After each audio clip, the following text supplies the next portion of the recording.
Gascogne du matin. Et gros plan sur du micro-habitat, Thomas. Une tiny house, c'est une petite maison mobile avec tout le confort d'un logement à l'intérieur.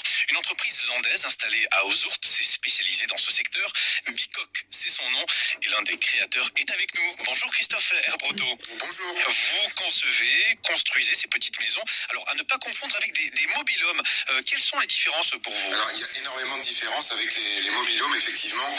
Les tiny house sont en réalité des micro-habitats, puisqu'en fait, on est sur des constructions en ossature bois dont on peut estimer que la durée de vie dépasse 40 à 50 ans, alors qu'un mobil-home, au bout de 15 ans, effectivement, il y a déjà un certain nombre de travaux à entreprendre. Et l'autre différence majeure pour une partie des micro-habitats, c'est la capacité de les transporter par voie routière sur une remorque avec le seul permis remorque, le permis BE. Et cela devient une maison à part entière quand on vous entend, mais ça reste petit. Dans notre région où nous avons en fait de grands espaces, vous visez quelle clientèle? Alors en fait, les clients de Bicoque et des fabricants de micro-habitats restent une clientèle relativement variée. Alors c'est un mouvement qui a démarré finalement pour répondre aux besoins d'une clientèle de particuliers qui souhaitaient finalement évoluer dans sa manière d'habiter, de consommer, dans sa manière de vivre tout simplement.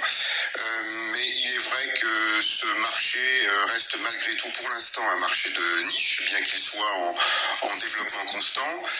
Malgré tout, il existe d'autres marchés, notamment le marché de l'hébergement touristique, qui doit évoluer vers des solutions qui répondent plus précisément et mieux aux clientèles touristiques, donc avec des notions qui sont très importantes que sont les notions de confort, d'ergonomie, de niveau d'équipement, de qualité des matériaux.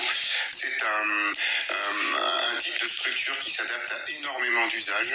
On peut imaginer des usages autour de l'hébergement d'urgence, autour de l'hébergement des étudiants ou des saisonniers sur des secteurs sur lesquels le marché de l'immobilier est relativement tendu du fait d'une activité touristique très importante. Donc effectivement, c'est très très large. Votre entreprise a 1 an. Comment est-ce que vous vous êtes lancé dans ce projet? Racontez-nous, Christophe. Alors, la manière dont on s'est lancé dans le projet,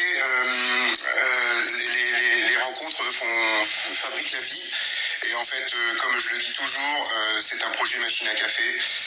Donc dans l'entreprise où je travaillais avec Yannick, on passait beaucoup de temps à la machine à café, voilà, à évoquer nos différents projets, nos différentes envies. On s'est lancé et que Bicoque commence à essaimer ses bicoques un peu partout en France, du nord de la France jusqu'à la Côte d'Azur. Les tiny house de Bicoque, micro-habitat. Donc l'entreprise est installée à Ozourt. Merci d'avoir été avec nous, Christophe Herbroto. Je vous en prie, merci beaucoup.